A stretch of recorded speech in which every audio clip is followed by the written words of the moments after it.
Hi everyone, we're going to go ahead and get started. I am Jessie Liddish with Kentucky Youth Advocates. Many thanks to all of you for joining us today. I hope that you all are as excited about Children's Advocacy Day as we are. I'm sure that you are, because that's why you're on this webinar today. We hope that this helps prepare you for that day and frankly for beyond Children's Advocacy Day for the rest of the legislative session. Just a quick overview of what we're going to cover today. First, we're going to give a quick rundown of the agenda for Children's Advocacy Day.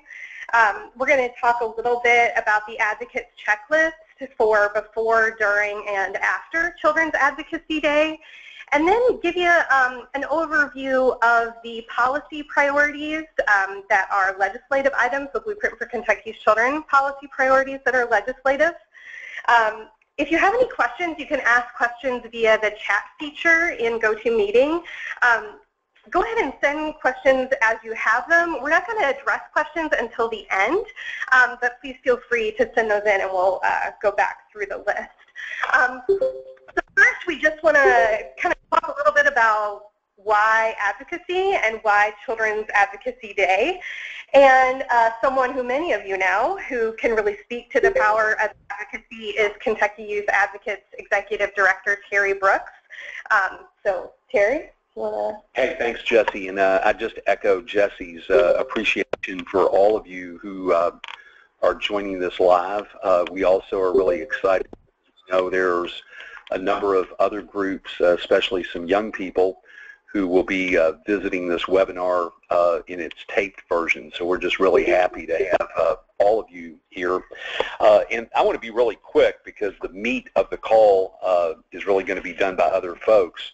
But I wanted to reiterate that I'm not sure if the stakes have ever been higher for kids in Kentucky than for Children's Advocacy Day in 2017.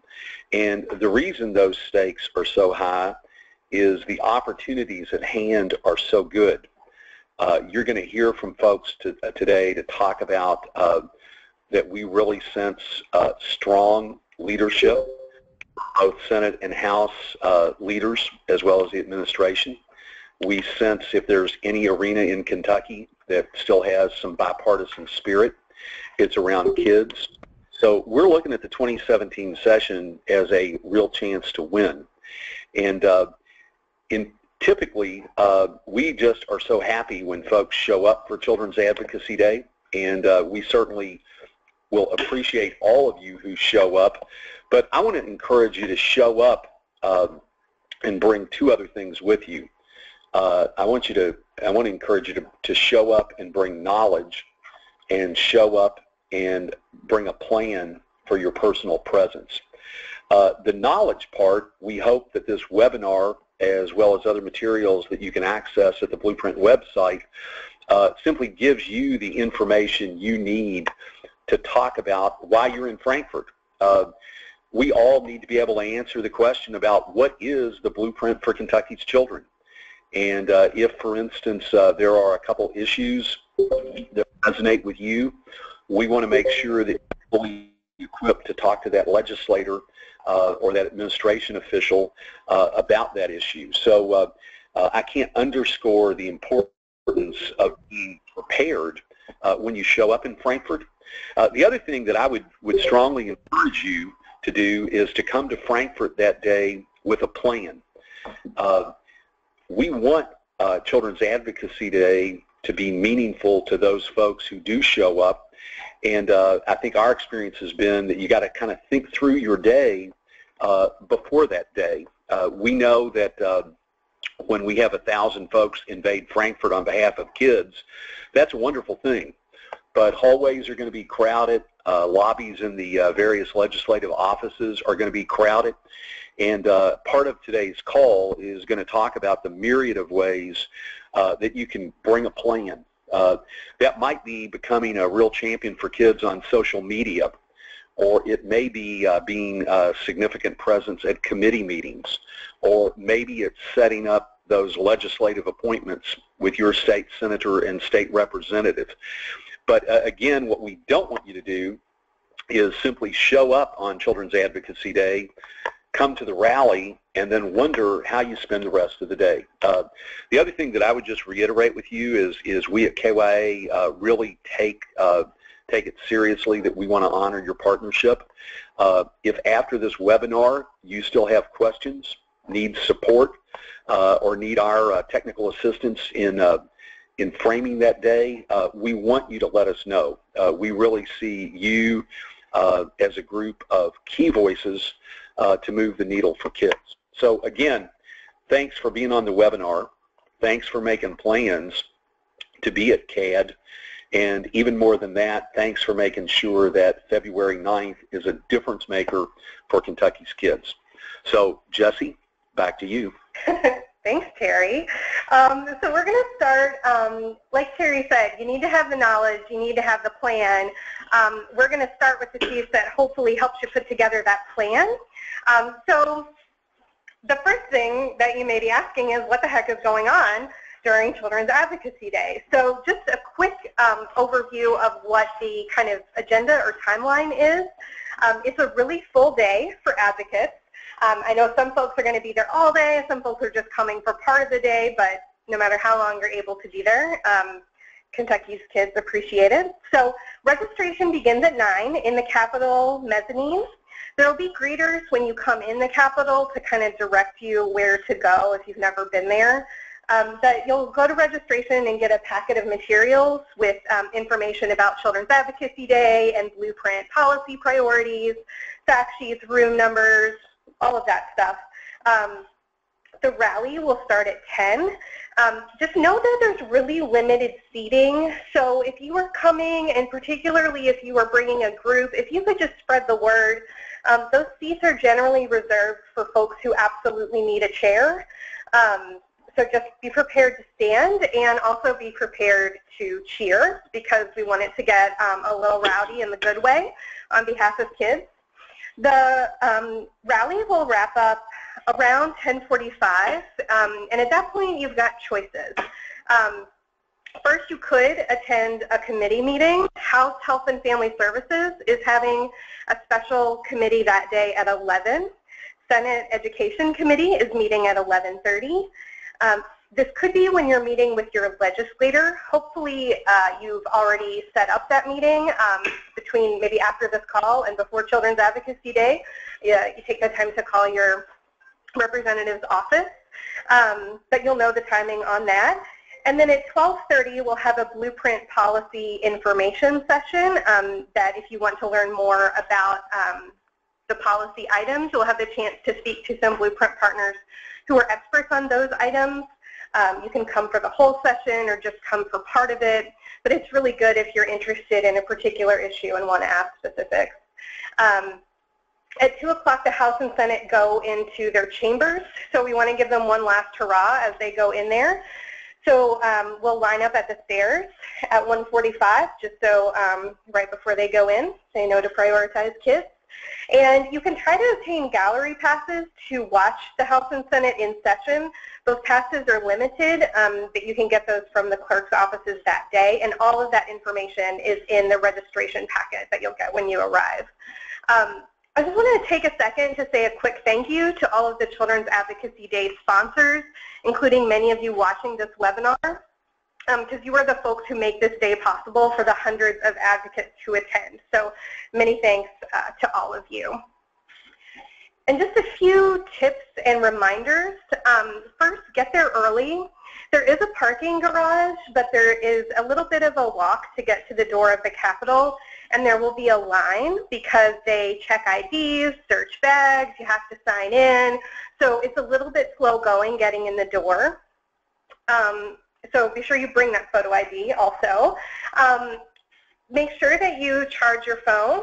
We want to see lots of photos and social media posts, so please have your phones ready. And also be sure to eat. There is a cafeteria in the basement of the Legislative Annex. It's sometimes kind of crowded on Children's Advocacy Day, so I suggest, if you're someone like me that you like to snack, you may want to pack a granola bar just in case. Mara is now going to go over the advocate checklist so that you know what you need to do in advance. Hi everyone. Like Jesse said, my name is Mara and I am the Communications Director here at KYA. And we're going to discuss really what is an Advocacy 101 kind of training, but we're framing it more around CAD. But these tips can really apply to a number of issues that you care about and can be for any advocate who's planning to visit the Capitol and contact their legislators. So first, let's look at what you guys need to know in advance of Children's Advocacy Day. This is all about being prepared. So first, if you haven't already, be sure to register for CAD. That link is on our website. And when you register, you'll be able to get those email updates so you know specifics about the agenda and rooms. And we also want you all to start working up your social media game.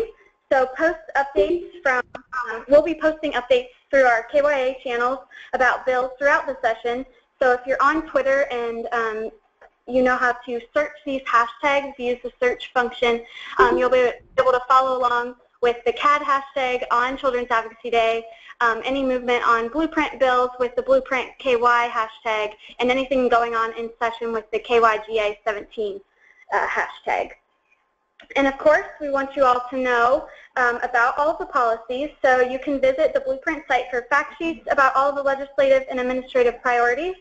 And if you want to check the status of those bills, you can go to the bill tracker on our site. And we'll go over that in a little bit here. And a vital piece here, if you don't know yet, figure out who your legislator is, and you can do that on the LRC webpage.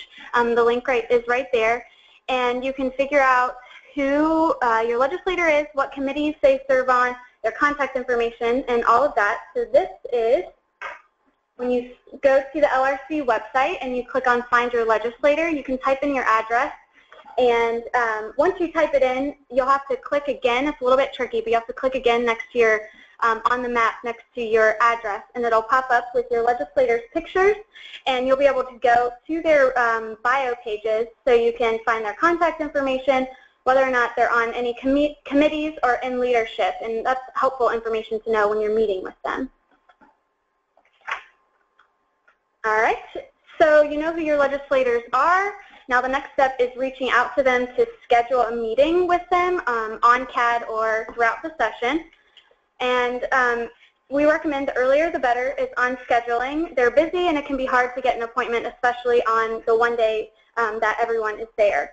So you can, to make an appointment, you can call this number that's listed on the screen, and the staff are usually really helpful. Just let them know that you're a constituent of the legislator and that you'd like to set up a time to meet with them on February 9th as it's Children's Advocacy Day. The staffer may ask what you'd like to meet them about. And you can just mention that there are several issues on the blueprint for Kentucky's children that you'd like to talk to them about, issues that are impacting kids. And be sure to give the staffer the names of all of those that you know will be present in the meeting so that they're prepared. And if your legislator cannot meet that day, in the morning, before the rally, or later in the afternoon, be sure to still invite them to join you and other advocates at the Children's Advocacy Day rally in the Rotunda at 10, and make sure that they know about that. All right, and back to Jesse to talk about on Children's Advocacy Day. So the primary thing on Children's Advocacy Day is pretty simple, and that is to show up for kids. The impact of CAD on legislators is the sheer number of advocates who attend and raise their voice for kids. There's really power in numbers in this, so be as visible as possible, whether that's in a meeting with your legislator or at the rally, in committee meetings, in the halls, in the reception area, in the cafeteria, whatever. Just be there and be present. Another thing is to share info on social media. You can tweet at your legislator. You can post links to the blueprint fact sheets on Facebook so your friends can read them. You can take photos of the tunnel arch, post that on Instagram. Really embrace social media as an advocacy space. Another thing is to meet other advocates or connect with the advocates that you already know. So we can have stronger connections and be stronger allies for kids. You know, the blueprint's really an example of folks who care about kids coming together. So the more we can do that, the better. You know, get each other's email addresses, that kind of thing, so you can follow up. So I'm going to turn it back over to Mara to talk about meeting with your legislator, because that's a great way to be present on that day. Yes, meeting with your legislator, that is a great connection. So right here we have some tips that we have put out there for advocates for meeting with their legislators. And we'll also have these in your folders on Children's Advocacy Day, detailed tips, and it's also on our website if you need to review those again. So first, know that the meetings with your legislators are 15 minutes or less, so be social and make sure you get to your point. Be sure to introduce yourself as their constituent and share relevant materials, including any fact sheets, and make sure you get to your ask and make sure you get to that point. And I know that if you don't know, the answer to a question that they ask, don't be afraid to say that I don't know, and this will give you a reason to follow up with them following Children's Advocacy Day or following the meeting.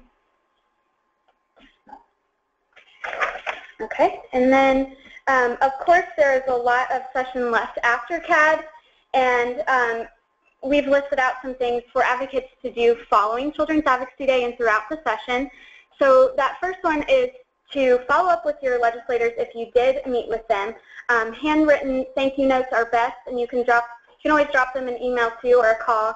And we have tips on that too. That will be in your folder and on our website. And we also suggest, if you haven't already done it, to follow your legislators and other advocacy organizations on social media. And we highly suggest that you all contact your legislators as bills move. We put out action alerts and know that other partners do too. So sign up for email lists so you can receive those alerts and be able to take action when it is needed. And a good way to see a lot of this info consolidated is on our bill tracker, which I will talk about next. So if you haven't seen it yet, it's on our website, on the KYA website, is this bill tracker. And it has a summary of the bill and its status, ways that you can take action, and info to learn more about the issue, either through issue briefs, guest blogs, fact sheets, or any other relevant information. And we track the progress of blueprint priorities and other legislative items that are good for kids and families. So right now we don't have very many up there because they haven't all been filed yet. So stay tuned as we update that in the coming weeks. And now I'm going to turn it back over to Jesse and the rest of the team to talk about what actually is on the blueprint. So we're going to share an overview of the 2017 Blueprint for Kentucky's Children legislative priorities, but just a bit of background on the blueprint first in case any of you don't know that. The Blueprint is a coalition of nonprofit, public, and private organizations that speak with a common voice in order to have a better shot at making positive changes for Kentucky's children. Many of you are Blueprint partners. Those of you that are not, you can become a partner on the website, blueprintky.org. The Blueprint has 3 cornerstones. Thriving communities launch strong families launch successful kids, and successful kids launch a prosperous future for Kentucky. So with that, we'll turn it over to some folks who can tell you more about this year's policy priorities. So, Mehek. Thanks, Jesse. This is Mehek Kohler here. I will discuss the first couple policies. So the first one is developing and launching a state oral health plan to improve the health of kids and families. In a recent Delta Dental of Kentucky Making Smiles Happen children's oral health study, approximately 50% of kids screened needed early or immediate dental care. This study has been a catalyst for action. One action we as a Commonwealth can take is to ensure a state oral health plan is developed and launched with specific goals and objectives for the next 5 years. This plan will be created and revised by the Cabinet for Health and Family Services along with oral health stakeholders. We would like to see this plan reviewed annually and updated every 3 to 5 years as CDC recommends. In coming weeks, a bill will be filed. The next one is making homes healthier for children and families with a state uniform residential landlord-tenant act. Kentucky kids and their families need a healthy, safe, and habitable living space. In Kentucky, 2 out of 3 renters live in communities with little or no safeguards for habitable and safe housing. The community has not adopted a Uniform Residential Landlord and Tenant Act. This policy benefits families, those in military, and responsible landlords. Next up is Shannon Moody. Great. So I am going to cover the child welfare-related issues that are on the 2017 blueprint. The first one I'd like to talk about is around what we call fictive kin, and that's just a term for people who have a family-like relationship with a child but are not necessarily related through blood marriage or adoption. And we know that when children are removed from their homes for safety reasons, typically by Child Protective Services, they should be placed with somebody that they know and trust. And most often it's a kinship caregiver or family member, but sometimes those are not available. So ensuring that we know people who are maybe close, like a godparent or a next-door neighbor that we can place children with, is the next best option. But right now, currently, DCBS is not allowed to recommend that placement be with a fictive kin or a person with a family or close family-like relationship. So we want to ensure that we can remove the bureaucratic red tape around that in order to ensure placement is faster and with people that children know and trust. As of now, a bill's in the process of being drafted, and we should be able to send around updates as we progress and know more. The next piece is around kinship care supports. We know that back in April 2013, the kinship care program had a moratorium placed on it due to budget cuts. So any new families who became kinship caregivers were not eligible to receive that $300 per child per month subsidy. We also know that kinship caregivers who are taking in vulnerable children who've experienced abuse also need other supports, like help with child care or the ability to become a foster parent. So the kinship care supports discussed in that fact sheet, most of them are administrative, but around expediting placement when kin become foster parents, so ensuring that children can be placed with kinship caregivers while they become foster parents, simplifying the process for new caregivers to receive relative placement support benefit, which is startup funding. And some of these things are already being worked on, and we've seen progress on them administratively. The one legislative piece that folks are hopefully aware of is lifting the moratorium on the kinship care program.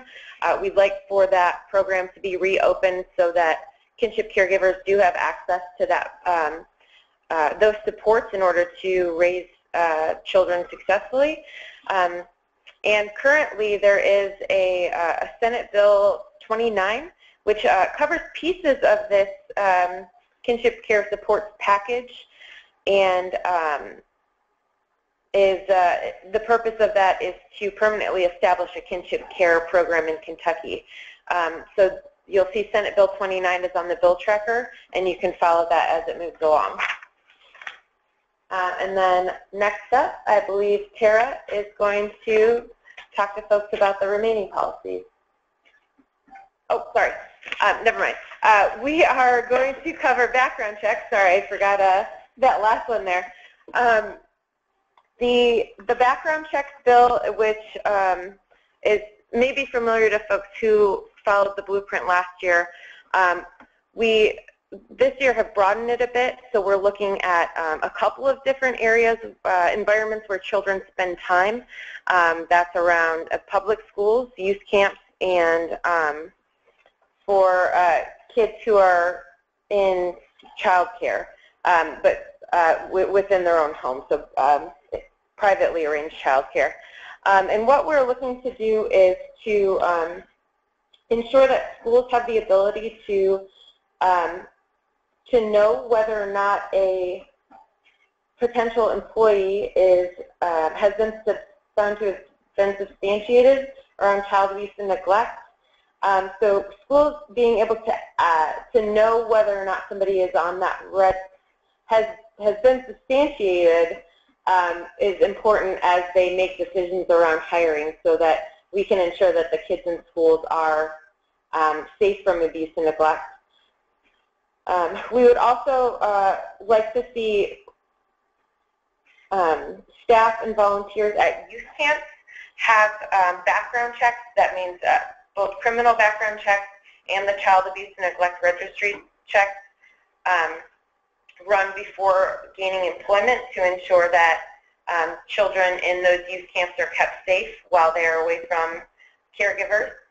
And then lastly is allowing for parents to check the Child Abuse and Neglect Central Registry for babysitters whom they would employ independently, whether it's in their own home, so that they know whether or not the person that they are employing to care for their child is safe to do so, and if they have had a history of substantiated abuse or neglect. Currently, as far as all three of those, bill language is in the process of being drafted, and we will make sure that folks are updated on where things are as the session progresses. And now it is Tara's turn to cover the remaining policy priorities. Thank you, Shannon. The first policy priority is about ensuring quality and equitable learning for children in the care of state agencies. And this is really looking at the alternative schools that are on site in residential placements for kids who are placed there because of child abuse and neglect in juvenile justice settings. And really what this policy area priority is about is making sure that those schools have adequate resources. We want to make sure that they follow children to those schools, and we also want to make sure that expenses like teachers' aides and other monitors and assistants that typically school districts have are also covered in those alternative schools. Another piece of it is making sure there's strong accountability, because we know when those children get older, they're going to be members of our community, and we want to make sure they have a strong education and have a good path for their future. The next priority is around responding effectively when children get in trouble so that we can build stronger kids and have safer communities. We really need a youth justice system that holds kids accountable and helps them grow up to become productive members of our community. And we've made strides on this with recent juvenile justice reforms, but we still have some areas that need work. One of those areas that's going to be in what will be Senate Bill 20 when the legislators return is making sure that we have a path for all kids, regardless of their race, their age, or their gender, to become successful adults. The data tells us right now that our youth justice system is treating some groups of children more harshly than other kids, and so we need to correct that. And the bill is going to look at requiring all the state agencies that interact with kids to collect and report data on these categories, and also work on taking action to address it. The bill also does take action on some of the crucial points where we already see that kids are being treated differently. Another piece of that bill that will be filed is making sure that we are treating young children effectively. We know that little kids are different than older kids, and what works to hold them accountable is different than what works for older kids. And the research is clear that taking them into the juvenile court system does not work. It increases their chance of staying involved in bad behavior. And so we're looking at ways to change the response and make sure we're involving family and helping young children get back on track. The next priority is looking at young people who have become adults and making sure that they can start adulthood without a record that's going to hold them back. Last year, we the legislature passed House Bill 40, which allowed adults to expunge certain felonies, and we were supportive of that because of the impact on kids when their parents aren't able to work and get a strong job and earn enough money to support the family. Similarly, with young adults, we want to make sure that they can have their records cleared, and so they don't have to worry when applying for college or applying for jobs about what they have to disclose if they had a record. And so we're looking to make sure that young people are allowed to at least expunge the same things that adults can expunge. And we'd also like to make that process a little bit more streamlined because it's complicated and costly for young kids to clear their records right now. And the final priority is working on supporting children whose parents are incarcerated. In Kentucky, we have we're in the unfortunate state of having the highest rate of any state in the nation of kids who've experienced a parent being incarcerated.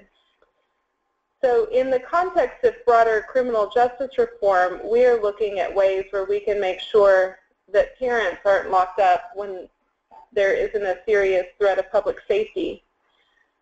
When parents are locked up, they can't earn money to support their family, and they're also disconnected from their children, and that has long-term consequences for kids.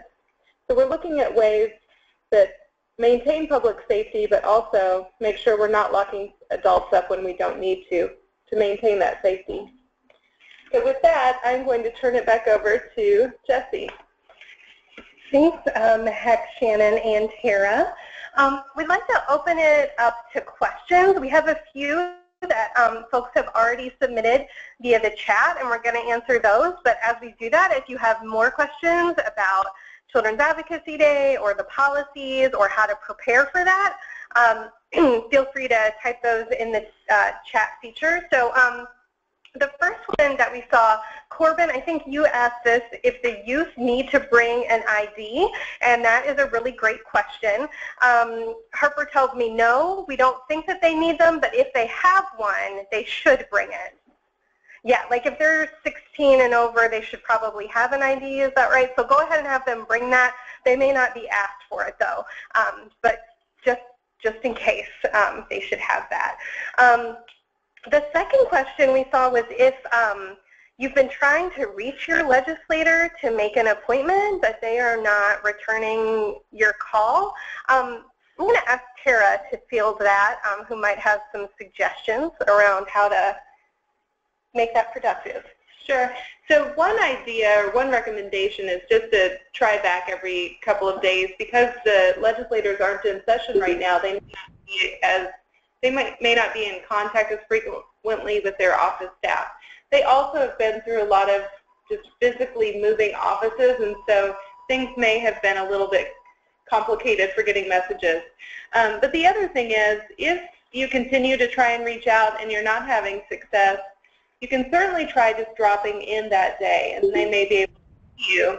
The other thing I would suggest, though, is writing a personal note to them, a handwritten note where you jot down who you are, where you're from, that you're a constituent of theirs, and you share a couple of the points that you would have wanted to convey to them in the meeting.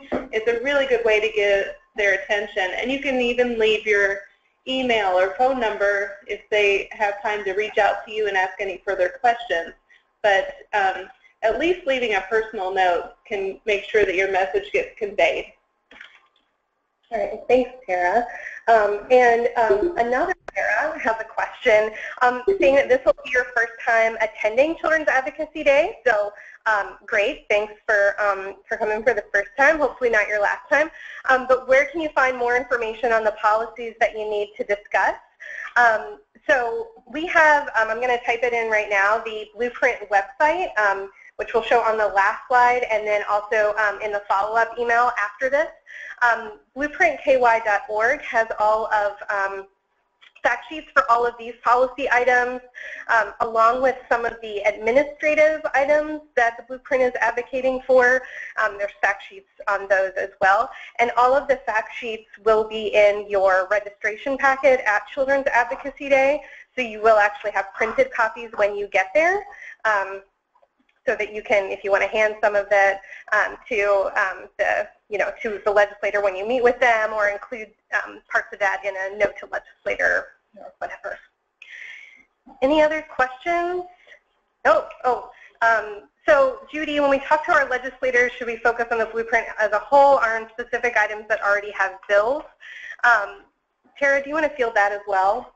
Sure. I think it's a great idea to kind of reference the blueprint as a whole if you're able to work that into the conversation, but it's also a really good idea to go ahead and know which of the priorities you might want to focus on. You might have 2 or 3 that you want to talk about in a little bit more depth. So taking advantage of that opportunity to talk with the legislators about the whole range is very good, but it's also good to be able and prepared to talk in a little bit more depth about a couple of them that resonate most for you and that you most want to raise with them. Is that when it's also helpful to know if they serve on committees or something like that? So if you find your legislator, every legislator has like a page that includes their committee assignments and if they are in leadership on any of those committees. So that can be really helpful if you're strategic about talking to your legislator if you know that they're on Health and Family Services or whatever. So that's a great point, Jessie, and based on what we have, the policies on the blueprint, a couple of the committees that you'll want to look for are Education, Judiciary, Health and Welfare in the Senate, or in the House it's called Health and Family Services. But those are the primary ones where these bills will be going. So if you have a legislator on one of those, it's great to see what matches up. But certainly everyone at some point will need to take a look at the bills, so it's always good to raise them even if your legislators aren't on those committees. Exactly.